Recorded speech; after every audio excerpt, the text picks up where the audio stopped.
은혜 받으실 말씀은 신명기 8장 2절입니다. 내 하나님 여호와께서 이 40년 동안에 너로 광야의 길을 걷게 하신 것을 기억하라. 이는 너를 낮추시며 너를 시험하사 내 마음이 어떠한지 그 명령을 지키는지 아니 지키는지 알려 하심이라. 진주문 만민교회와 인도 델리 만민교회를 담임하고 계시는 김상휘 목사님께서 마음 중심이라는 제목으로 말씀을 증거해 주시겠습니다. 사랑하는 성도님들, 오늘은 마음 중심이라는 주제로 함께 은혜를 나누고자 합니다. 예수님께서 제자들을 부르실 때 사회적으로 높은 지위나 풍부한 지식을 가진 사람들이 아닌 어부나 세리와 같이 평범한 위치에 있는 사람들을 제자로 부르신 이유는 무엇일까요? 당시에는 율법을 가르치는 바리새인, 성전에서 번제를 드리는 제사장, 성전 업무를 담당하는 사두개인, 율법을 해석하는 서기관 등 율법에 밝은 이들이 많이 있었습니다. 이들은 이미 율법에 정통했기에 주님의 사역을 잘 감당할 수 있을 것처럼 보일 수도 있습니다.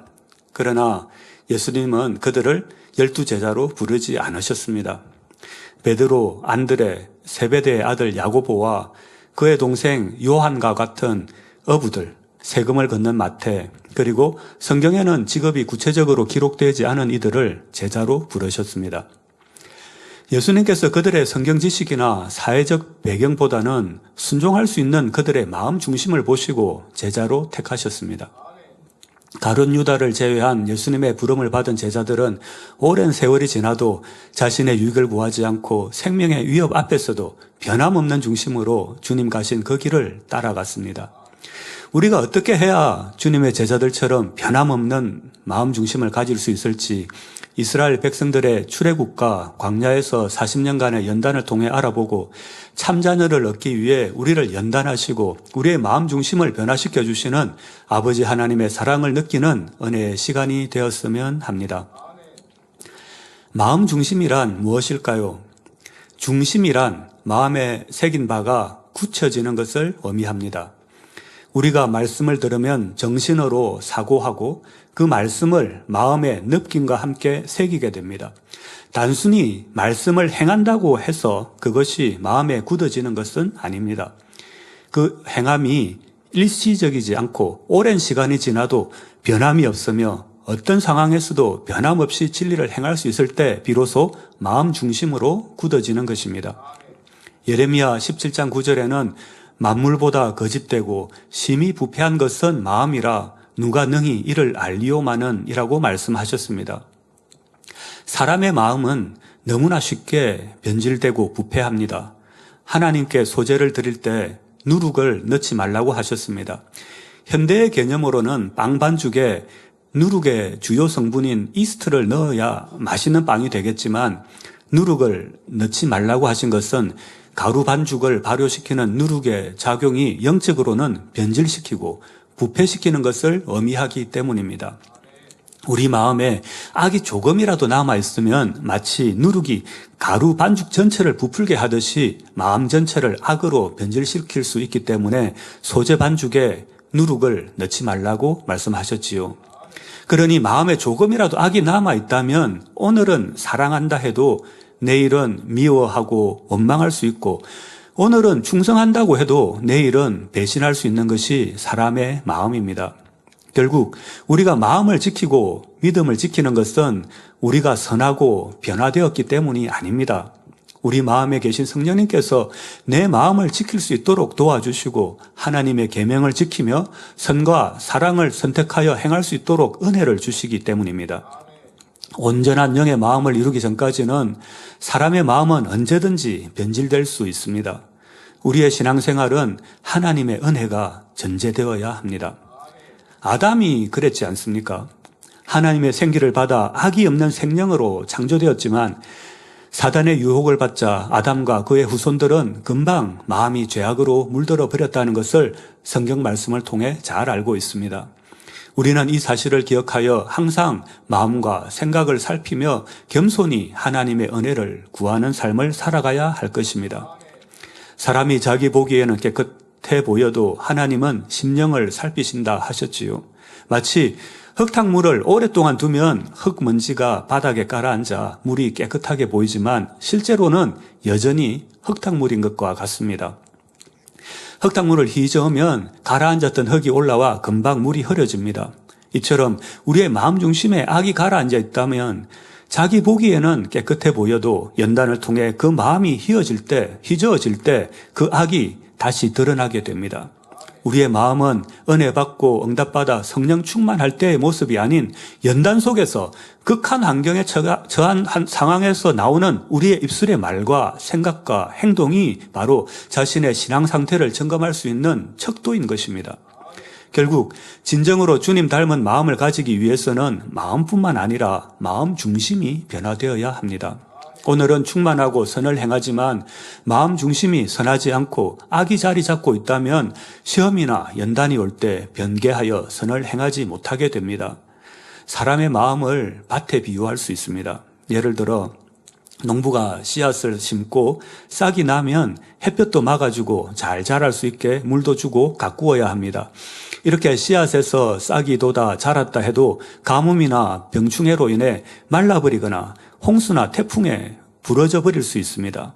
이는 시험이 오면 쉽게 넘어질 수 있다는 것을 의미합니다. 그렇지만 이 나무가 옥토에 깊게 뿌리 내려 크고 튼튼하게 자라 있다면 아무리 심한 폭풍우가 몰아쳐도 가뭄이 들더라도 어떤 환경에서도 영향을 받지 않고 매년 풍성한 열매를 맺을 것입니다. 마치 고향집 마당에 있던 큰 감람나무가 매년 어김없이 열매를 주렁주렁 맺어 우리에게 맛있는 감을 제공해 주었듯이 말입니다. 사람의 마음도 마찬가지입니다. 우리는 진리를 마음에 심습니다. 진리를 행한다고 하지만 그 행함이 온전하지 못해 분위기에 휩쓸려 행하거나 대가나 보상이나 칭찬을 바라며 행했다거나 남의 눈치를 보며 보여주기 위해 행했다면 시간이 지나면 열정이나 행함이 식어지기 마련입니다. 이는 마치 가뭄이나 태풍에 나무가 말라버리거나 부러지는 것과 같습니다. 그러나 말씀이 우리 마음에 깊이 뿌려내려 있으면 어떤 시험이나 어려움 속에서도 변함없이 말씀을 지켜 행할 수 있게 됩니다. 마치 콘크리트가 굳어지듯이 우리 마음이 진리로 단단하게 굳어지는 것입니다. 하나님을 믿고 사랑하며 신뢰함이 어떤 상황에서도 변하지 않는 것이 바로 변함없는 마음 중심입니다. 신앙생활을 하면서 사명을 감당하고 을을 말하며 언행이 곱고 아름다울지 모르지만 여전히 응답을 받지 못하고 어려운 문제 속에 살아가는 분들도 가끔 있는 것을 봅니다. 한때는 말씀을 지키고 선과 사랑을 행하며 사명을 감당하는 데 열심을 냈지만 연단을 견디지 못하고 변질되어 세상으로 돌아가는 사람들도 있습니다. 결국 이는 마음 중심이 변화되지 않았기 때문입니다. 마음 중심이 온전한 선으로 이루어져 있으면 변질되지 않습니다.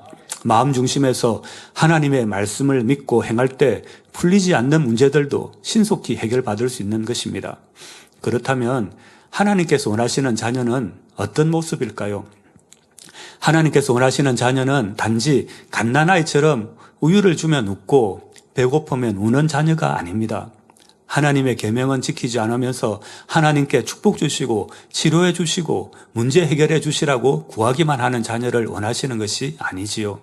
하나님께서는 이 단계에서 성장하여 더 깊은 사랑을 나눌 수 있는 자녀를 원하십니다. 우리가 하나님을 사랑하는 것은 우리의 기도에 응답해 주시기 때문만이 아닙니다. 다니엘과 세 친구가 그랬던 것처럼 하나님께서는 주의 이름을 위해 평생 쌓아온 명예, 권세, 심지어 목숨까지 잃을지라도 변함없이 하나님을 사랑하며 감사하며 기뻐하는 참된 마음을 원하십니다.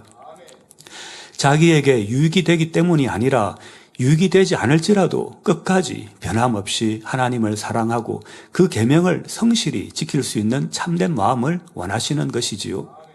이것이 바로 하나님께서 아담과 하와로부터 시작하여 긴 세월 동안 인간 경작을 하시는 이유입니다. 물론 갓난애이든 청년이든 잘났든 못났든 부모님에게는 모두 자기 생명처럼 소중한 자녀들입니다. 그러나 부모로서 더 원하는 바가 있다면 부모를 꼭 닮은 자녀일 것입니다. 부모의 마음을 알아서 그 뜻에 맞춰주며 지극히 부모를 사랑하는 장성한 자녀를 원합니다. 주 안에서 부모들은 자녀들이 자신보다는 주님을 더 닮기를 원할 것입니다. 그런 것처럼 하나님께서도 그저 갓난아기 같은 믿음을 가진 자녀들을 원하셨다면 선악과를 두실 필요도 없었을 것이며 오늘날 우리를 연단하실 필요도 없이 그저 에덴 동산에 두셨을 것입니다. 그러나 하나님께서는 갓난아기에서 자라 청년이 되고 장년이 되어 장성한 아비의 믿음에 이르러 진정 아기였고 아버지 하나님과 마음이 통하는 참자녀를 얻기 원하셨던 것입니다. 이렇듯 하나님께서는 참자녀를 얻기 위해 천지를 창조하시고 사람을 만드셨습니다. 그리고 예수님을 십자가에 내어주시기까지 큰 사랑을 베푸시며 인류의 역사를 주관해 가시는 과정을 보면 결국 마음 중심에서 하나님을 믿고 마음 중심에서 하나님을 사랑하고 마음 중심에서 계명을 지키는 참자녀를 얻으시기 위한 과정임을 성경을 통해 알 수 있습니다. 아브라함을 부르시고 이삭과 야곱 그리고 요셉을 통해 이스라엘 민족을 형성하시며 애굽의 고센 땅에 거주하게 하셨지요. 그리고 모세를 선지자로 세워 출애굽하여 가나안 땅에 정착시키신 과정은 하나님께서 참자녀들을 얻기 위한 경작의 과정이라 볼 수 있습니다. 이 과정은 마치 농부가 좋은 품종의 씨앗을 선택해 온실에서 모종을 정성 들여 기른 후 때가 되면 들판에 옮겨 심고 경작하여 마침내 풍성한 열매를 수확하는 것과 비슷합니다. 노아의 홍수 이후 하나님께서는 참자녀를 얻기 위한 인간 경작의 과정을 본격적으로 시작하셨습니다. 홍수 이후 인구는 다시 증가하였고 많은 사람들 중 하나님께서 눈여겨본 사람이 있었는데 바로 아브라함이었습니다. 창세기 12장 1절과 2절에 여호와께서 아브라함에게 이르시되 너는 너의 본토 친척 아비 집을 떠나 내가 내게 지시할 땅으로 가라. 내가 너로 큰 민족을 이루고 내게 복을 주어 내 이름을 창대케 하리니 너는 복의 근원이 될지라 하시며 아브라함을 부르시고 축복 주시겠다 약속하셨습니다. 본토 친척 아비 집을 떠나라는 말씀은 곧 생계를 유지해 오던 직업을 그만두고 모아놓은 재산을 버려두고 고향과 가족 그리고 부모의 집을 떠나라는 말씀입니다.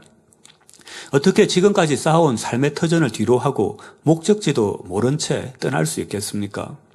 아브라함 시대에는 공동체의 규율을 어기는 사람을 공동체에서 추방시키는 형벌이 있었습니다.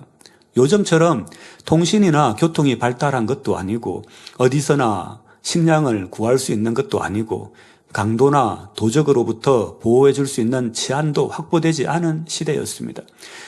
이런 상황에서 공동체나 집단에서 추방되면 식량과 물과 의복과 안전 등 생존에 필요한 모든 것을 스스로 확보해야 하니 들짐승의 공격을 받거나 식량이 없어 건강을 잃거나 요셉처럼 노예로 팔려갈 수도 있지요. 추방은 사형에 가까운 무서운 형벌이었습니다. 이런 위험한 환경 속에서 어떻게 살아남을 수 있다는 확신 속에서 길을 떠날 수 있을까요? 하나님의 도우심이 없이는 불가능한 일이지요. 그렇기에 자신이 속해 있던 공동체를 떠나 홀로 살아간다는 것은 육신의 생각을 동원하는 사람이라면 결코 순종할 수 없는 일입니다. 그러나 아브라함은 하나님의 지시에 순종하여 이 시험을 거뜬히 통과했습니다. 한 나라의 왕을 택하시거나 권세 있는 사람을 택하셔서 하나님의 백성이 되게 하신 것이 아니라 비교적 평범하다 할 수 있는 아브라함을 택하신 것도 결국 아브라함의 마음 중심이 선하고 순종하는 마음이기 때문입니다. 아브라함이 태어날 당시 노아와 노아의 아들 셈을 비롯한 아브라함의 조부들은 생존해 있었습니다. 이러한 환경 속에서 아브라함은 조상들로부터 하나님과 하나님의 섭리에 대해 배웠고 하나님을 경외하며 하나님에 대한 믿음과 사랑을 가질 수 있었습니다. 이어지는 창세기 12장 6절에는 아브라함이 그 땅을 통과하여 세겜 땅 모래 상수리 나무에 이르니 그때에 가나안 사람이 그 땅에 거하였더라 하신 말씀에서 알 수 있는 것과 같이 아브라함이 목적지를 알지 못한 채 본토를 떠나라는 하나님의 지시에 따라 길을 떠났고 그 여정 중에 가나안 땅에 이르렀습니다. 가나안은 오늘날 이스라엘 땅이며 그 당시 가나안 땅에는 기골이 장대한 토착민들이 살고 있었습니다. 아브라함이 가나안 땅 어느 상수리 나무 아래에 앉아 있을 때 지금 아브라함이 앉아 있는 그곳, 지금의 이스라엘 땅을 아브라함의 후손들에게 주시겠다고 약속하신 것입니다. 이후 독자 이삭을 바치는 시험을 통과한 아브라함은 전적으로 하나님을 믿고 신뢰하며 사랑하는 하나님의 참 자녀임이 증명되었습니다. 지금 아브라함이 있는 가나안 땅에 정착하여 아브라함의 자손이 번성하면 좋겠지만 그들의 숫자가 적었기 때문에 주변 민족의 공격이나 이방인과의 혼인을 통한 민족의 혼합으로 인해 이스라엘 민족이 소멸될 우려가 있었습니다. 따라서 이스라엘 백성이 가나안에 안정적으로 정착하고 성장하기 위해서는 보다 안전한 지역이 필요했습니다. 이러한 배경하에 아브라함의 정손자인 요셉은 형제들에 의해 노예로 팔려갔고 또 감옥에 갇히기도 했습니다. 그러나 하나님이 지혜를 주셔서 바로의 꿈을 해석할 수 있게 해주셨고 이집트의 국무총리로 임명되었습니다. 이후 그의 아버지 야곱과 야곱의 가족들은 이집트로 이주하였고 그들은 목축에 적합한 고센 땅에 정착하여 이집트에서 새로운 생활을 시작했습니다. 이 지역은 이스라엘 백성에게 이방 민족의 간섭을 받지 않는 안전한 환경을 제공했습니다. 고센 땅은 마치 식물이 잘 자랄 수 있는 온실과 같은 곳이었습니다. 이때 애굽에 정착한 인원은 70명이었습니다. 그 후 400여 년의 시간이 흘러 이스라엘 백성들의 수는 장정만 해도 60만 명으로 크게 증가하였습니다.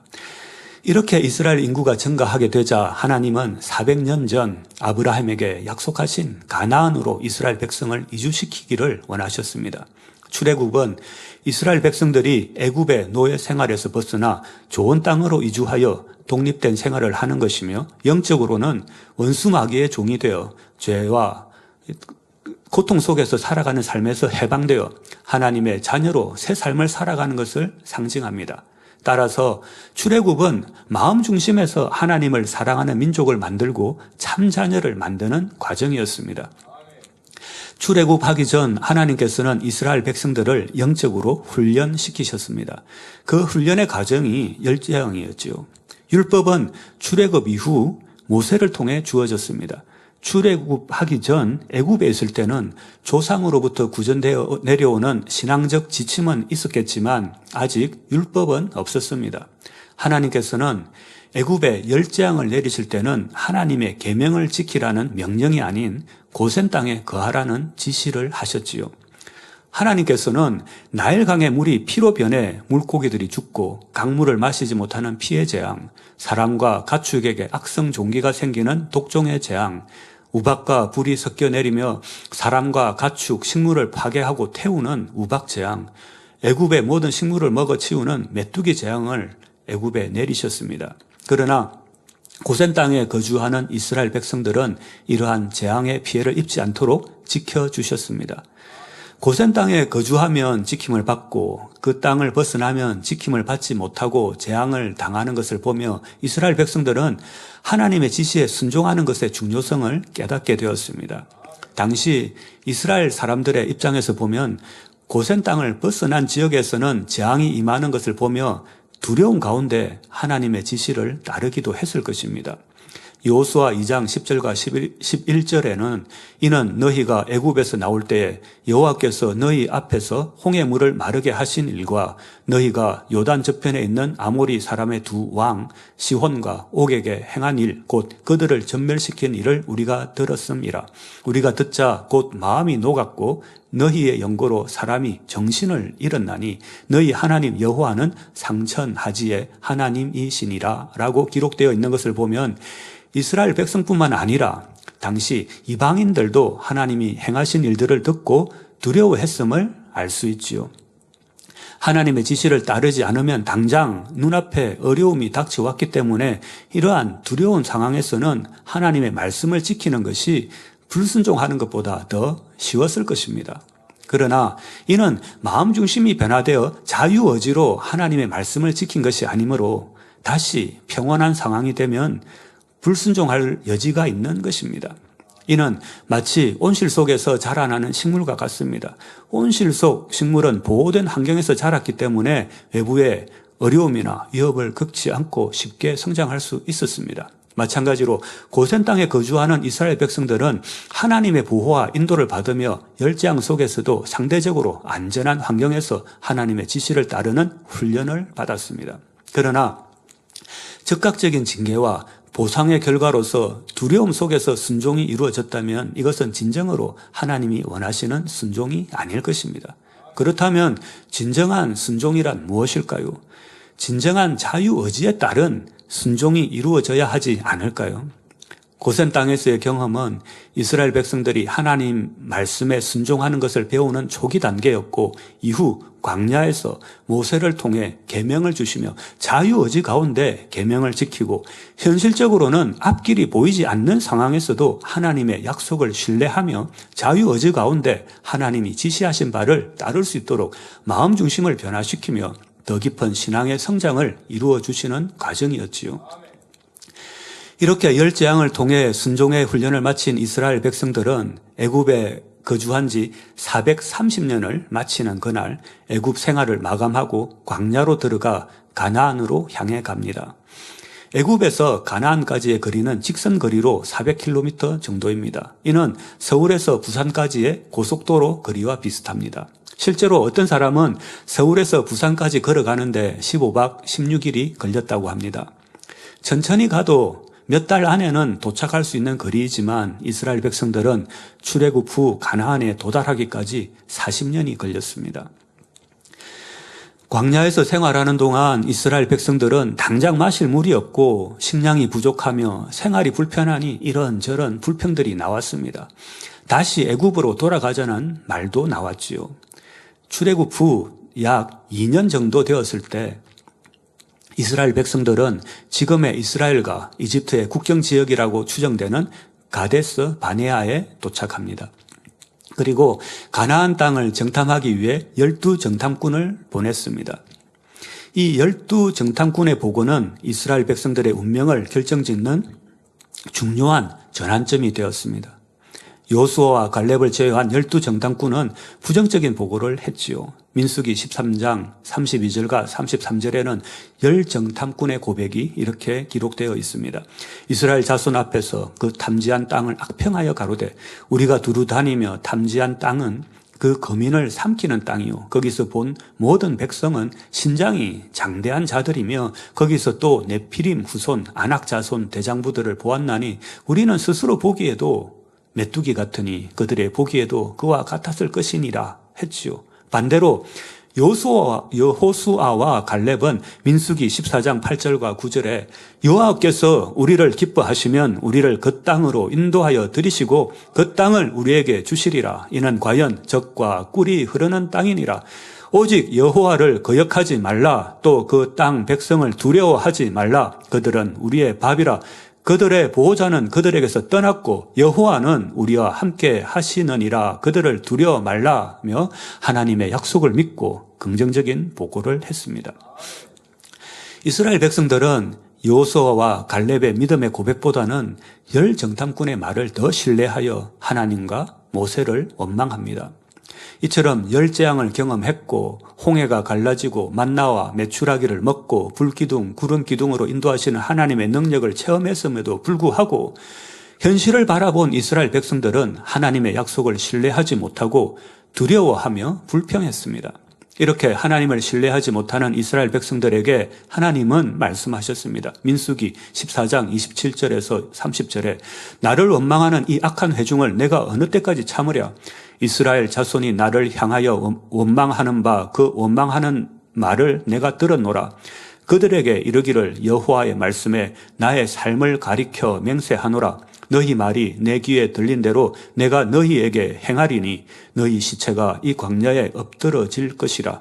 너희 20세 이상으로 계수함을 받은 자 곧 나를 원망한 자의 전부가 여분네의 아들 갈렙과 눈의 아들 여호수아 외에는 내가 맹세하여 너희로 거하게 하리라 한 땅에 결단코 들어가지 못하리라 하신 말씀과 같이 이스라엘 백성은 가나안 땅을 정탐한 후 38년을 더 광야에서 생활해야 했고 20세 이상의 성인들은 광야에 들어가지 못하리라 말씀하신 대로 출애굽 1세대는 가나안 땅 들어가지 못하고 광야에서 죽음을 맞이하게 되었습니다. 그러나 믿음의 고백을 한 여호수아와 갈렙은 출애굽 1세대 중 유일하게 가나안 땅에 들어갈 수 있게 되었습니다. 여호수아와 갈렙은 어떤 마음을 가졌기에 광야에서의 연단을 통과할 수 있었을까요? 히브리서 11장 1절로 3절 말씀에 믿음은 바라는 것들의 실상이요 보지 못하는 것들의 증거니 선진들이 이로써 증거를 얻었느니라. 믿음으로 모든 세계가 하나님의 말씀으로 지어진 줄을 우리가 아나니 보이는 것은 나타난 것으로 말미암아 된 것이 아니니라 하신 말씀에서 그 해답을 찾을 수 있습니다. 여기서 바라는 것이란 하나님의 언약이 성취되어 약속의 땅 가나안에 들어가는 것이 바라는 것입니다. 그러나 그 약속의 땅은 이스라엘 백성의 눈에 보이지 않습니다. 현실적으로 불가능하게 보였지요. 그러니 가나안은 그들이 마음으로는 바라지만 눈으로는 보지 못하는 것입니다. 이스라엘 백성의 눈에 보이는 것은 메마른 광야와 적들의 위협입니다. 사방이 적들로 둘러싸여 언제 공격을 당해 목숨을 잃을지 모르는 위급한 상황이 그들의 눈에 보이는 현실입니다. 그러나 그들이 원하는 축복과 응답은 눈에 보이는 현실로 이루어지는 것이 아닙니다. 현실이 힘들어 보이고 불가능해 보인다고 해서 우리가 바라는 하나님의 약속이 이루어지지 않는 것이 아니지요. 그러면 우리가 바라는 것을 어떻게 볼 수 있을까요? 그것은 눈으로 보는 것이 아니라 믿음의 눈으로 볼 수 있는 것입니다. 영적인 믿음이 주어지면 하나님께서 이루어 주실 것을 마음으로 볼 수 있는데 이것이 바로 하나님께서 이루어 주실 것이라는 증거가 되는 것입니다.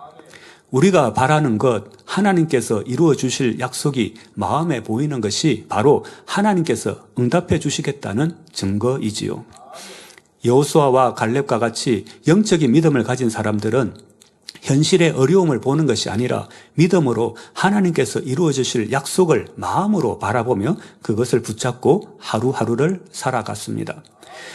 그리고 마침내 현실에 눈에 보이지 않았던 가나안 땅이 그들 눈앞에 실상으로 나타나게 되는 것입니다. 이스라엘 백성들이 광야에서 연단을 통과할 수 있었던 것은 바로 이 믿음 덕분이었습니다. 예레미야 애가 3장 21절에 중심에 회상한 즉 오히려 소망이 있다고 하신 말씀처럼 현실의 고난과 어려움 속에서도 하나님의 약속을 신뢰하며 그 약속이 성취될 것을 믿고 인내하며 나아갔습니다. 현실을 보고 좌절하고 포기하는 것이 아니라 눈에 보이지 않는 약속의 땅을 믿음의 눈으로 마음 중심으로 바라보며 40년 긴 시간 동안 희망을 잃지 않고 끝까지 하나님의 지시를 따랐기에 가나안이 실상으로 나타났지요. 아브라함도 마찬가지입니다. 아브라함은 하나님께서 주실 약속을 영적인 믿음으로 마음 중심에서 보았고 그것이 증거가 되어 하나님의 말씀에 순종하는 믿음의 행함을 보였습니다. 마침내 그는 하나님이 주시는 응답을 받을 수 있었습니다. 아브라함이 75세에 하나님으로부터 약속을 받았고 100세에 이삭을 낳았으며 175세까지 살았습니다. 아브라함이 살아있는 동안 그 약속은 완성되지 않았지만 이삭이 60세에 야곱을 낳았고 야곱은 130세에 애굽으로 이주했습니다. 이스라엘 백성들은 애굽에서 430년을 거주했고 또 광야에서 40년을 보낸 후에야 그 약속이 이루어졌습니다. 이렇게 아브라함에게 하신 하나님의 약속이 이루어지기까지 약 700년이 걸렸습니다. 우리가 기도 응답 받을 때도 마찬가지입니다. 현실로는 어려워 보이고 불가능해 보이지만 우리 마음 중심에 하나님께서 보여주시는 증거를 붙잡고 믿음의 행군을 해나가면 마침내 우리 손에 응답이 주어지는 것을 많이 경험해 보셨을 것입니다. 천국도 마찬가지입니다. 지금 우리 눈에는 보이지 않습니다. 그러나 우리 마음 중심으로 천국을 볼 수 있고 그것이 증거이며 마침내 우리는 구원받아 천국을 실상으로 보게 되는 것이지요. 우리가 바라는 민족 복음화와 세계 선교의 비전도 마찬가지입니다. 우리 마음 중심에서 민족 복음화와 세계 선교를 하나님께서 이루어 주실 것이 보이면 그것이 하나님께서 이루어 주신다는 증거가 되는 것입니다. 그 증거를 붙잡고 우리 모두 세우신 당회장님과 함께 한 걸음 한 걸음 나아가면 마침내 우리가 바라는 민족 복음화와 세계 선교의 완성이 이루어져 우리 눈앞에 실상으로 나타나게 되는 것입니다. 우리 성도님들은 이 비전을 마음 중심에서 보고 계십니까? 아니면 머리로 생각하고 생각 속에서 비전을 이룰 계획을 구상하고 계신가요? 우리가 마음 중심으로 보고 또 실상으로 이루기 위해서는 어떻게 해야 할까요? 마음 중심이 변화되어야 합니다. 도가니는 은을, 풀무는 금을 연단하거니와 여호와는 마음을 연단하시느니라 라고 잠언 17장 3절에 말씀하셨고 욥기 23장 10절에는 나의 가는 길을 오직 그가 아시나니 그가 나를 단련하신 후에는 내가 정금같이 나오리라 말씀하신 것과 같이 우리 아버지 하나님께서는 우리의 마음을 연단하셔서 정금 같은 마음, 변함없는 중심으로 변화시켜 주시는 것입니다. 우리가 어려운 현실에 처해 있는 것 같지만 믿음의 눈으로 바라보고 달려나갈 때 우리 마음을 연단하시며 믿음을 더욱 굳건히 만들어 주시는 것이지요. 우리가 연단을 받을 때 연단의 세기, 즉 강도는 사람마다 그리고 연단하시는 이유에 따라 다릅니다. 욥은 하루아침에 가족과 전 재산을 잃는 불같이 강한 연단을 받았습니다. 이런 연단을 견딜 수 있는 사람은 많지 않을 것입니다. 반면 작은 질병이나 물질적 어려움 등의 형태로 다가오는 연단도 있습니다. 열재앙을 보면 피로 변하는 재앙, 영적으로는 일상생활에서 불편함을 겪는 일부터 모든 재산과 건강을 잃고 마침내 목숨을 잃는 재앙까지 연단의 세기가 다르지요. 또한 연단의 기간도 각기 다릅니다. 다윗 왕의 경우 원역이 발생했을 때는 며칠 만에 끝날 수 있었습니다. 그러나 적에게 쫓길 때는 몇 년이 걸리기도 했습니다. 이처럼 연단의 세기는 다를 수 있으며 연단의 기간도 각기 다름을 알 수 있습니다. 우리가 연단을 받는 시간이 길어지고 있을 때 그것이 단순히 시간이 지나면 끝날 것이라 착각해서는 안 됩니다. 연단은 빨리 끝낼 수 있으면 끝내는 것이 더 좋겠지요. 만약 내가 하나님의 말씀에 불순종하고 말씀으로 자신을 발견하지 못하여 시험이 길어지고 있는데 그것을 깨닫지 못하고 단지 시간이 지나면 아니면 연단의 시간만 채우면 괜찮아질 것이라 생각하면 안 됩니다. 죄로 인해 받는 시험인지 축복 주시고 변화시키기 위한 연단인지 잘 구분해야 합니다. 하나님 말씀에 순종하고 감사함으로 연단의 시간을 단축시킬 수 있습니다. 치료받기 위해 기도할 때 같은 질병을 놓고 기도해도 어떤 이는 회개하고 일순간에 치료받기도 하고 어떤 이는 오랜 시간이 지난 후에 치료받는 경우가 있습니다. 왜 이런 차이가 있을까요? 긴 시간이 지난 후에 치료받는 경우는 그 마음에 변개함이 있기 때문에 하나님께서 치료받은 후에도 하나님의 말씀을 지킬 수 있는 중심이 될 때까지 연단을 허락해 주시는 은혜의 시간이지요. 따라서 연단의 시간 동안 우리는 자신을 돌아보고 하나님의 말씀에 순종하며 마음 중심을 변화시켜야 합니다. 우리를 변화시키기 위해 때로는 불같이 강한 연단이 있고 또 광야에서 이스라엘 백성이 받았던 긴 시간의 연단이 있습니다.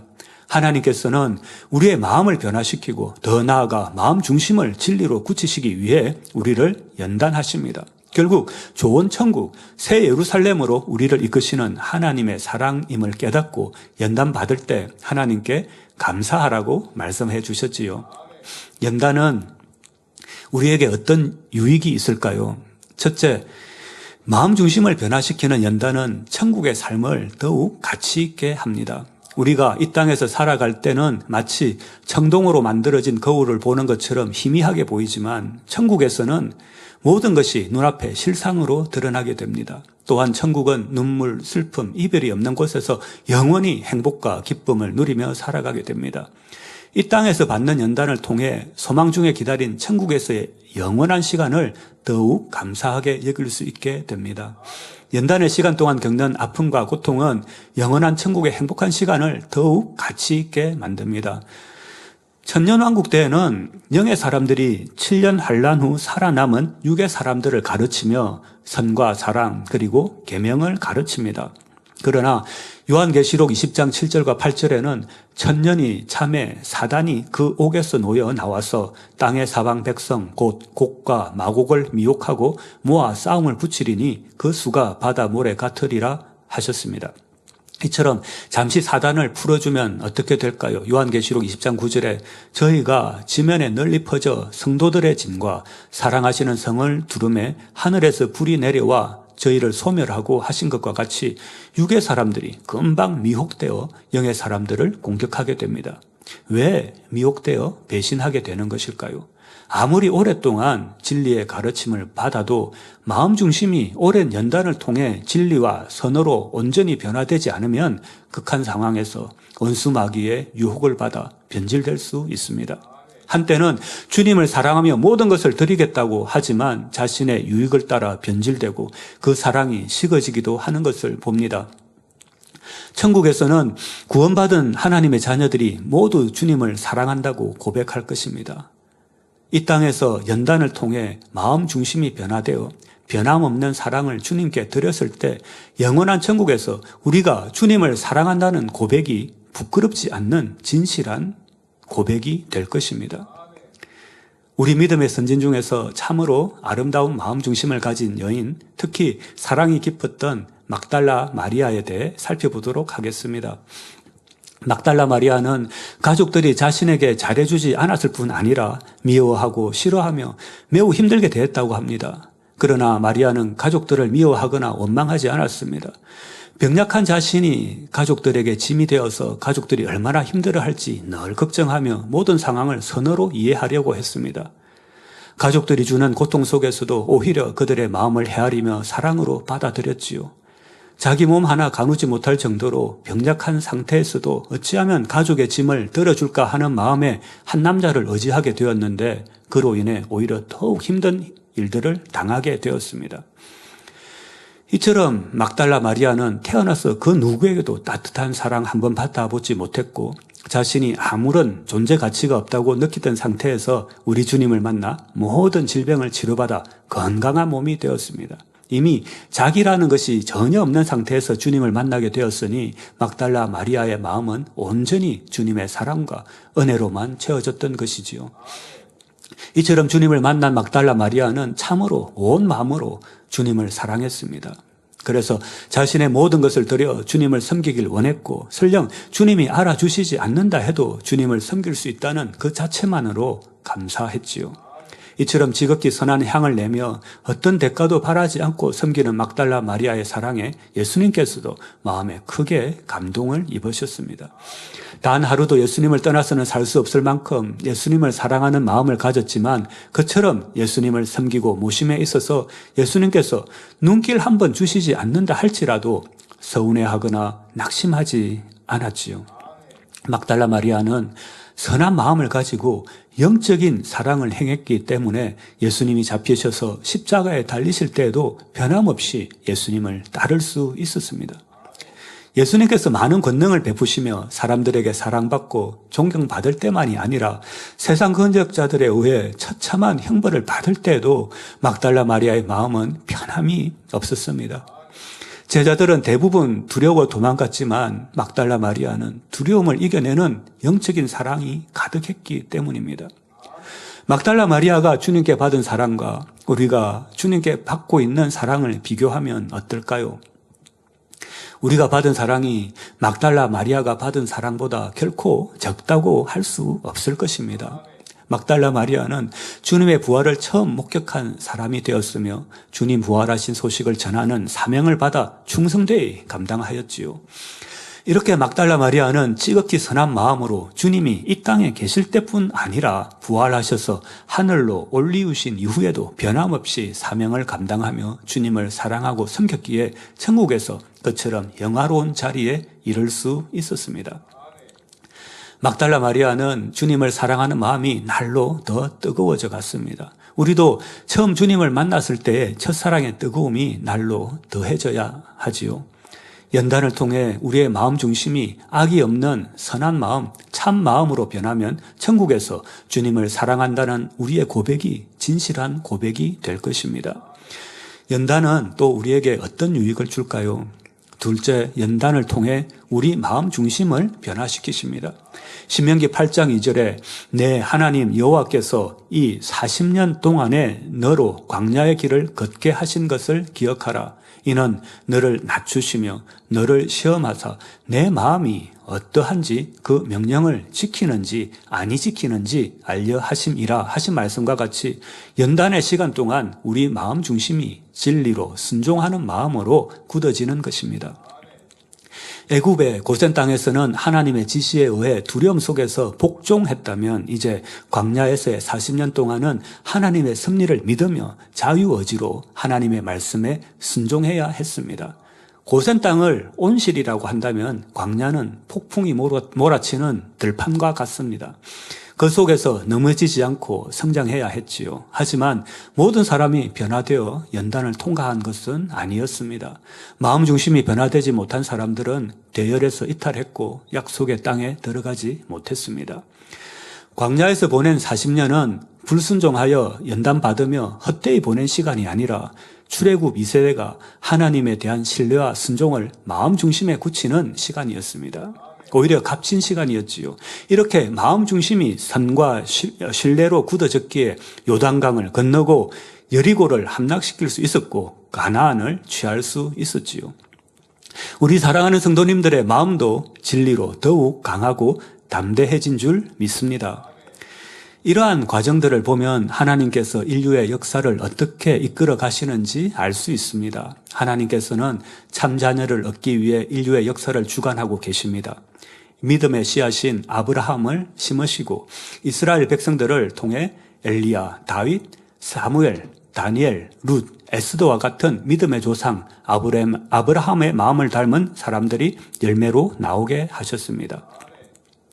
아브라함 이후 약 2000년 뒤에는 주님을 이 땅에 보내주셨고 주님을 닮은 제자들과 많은 성도들이 하나님의 참 자녀로 나오게 되었습니다. 사도 베드로와 요한 그리고 바리새인이었던 사도 바울이 대표적인 예이지요.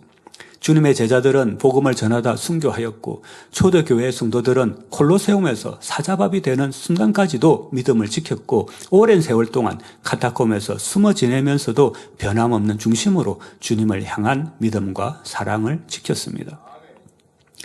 그들의 마음이 세상과 타협하지 않고 진리를 지킴으로 인해 어려운 일을 당하기도 했습니다. 그럼에도 불구하고 자기 유익을 따라 변개하지 않고 마음을 지켰을 때 결과적으로 하나님의 축복을 받는 것을 볼 수 있습니다. 마치 가시밭길 같아 보이고 짙은 안개가 끼어 앞을 내다볼 수 없는 길 같았지만 변개하지 않는 마음을 가진 사람에게는 그 길이 축복으로 가는 가장 빠른 지름길이었습니다. 어떠한 시험과 어려움이 와도 하나님께 대한 믿음과 소망과 사랑이 변하지 않고 도리를 쫓아 마음으로 섬기는 행함이 변개하지 않았던 참 마음을 가진 사람들을 아버지 하나님께서는 그냥 내버려 두지 않으시고 힘과 위로와 복을 내려주심으로 그 길 가운데 승리하게 하셨습니다.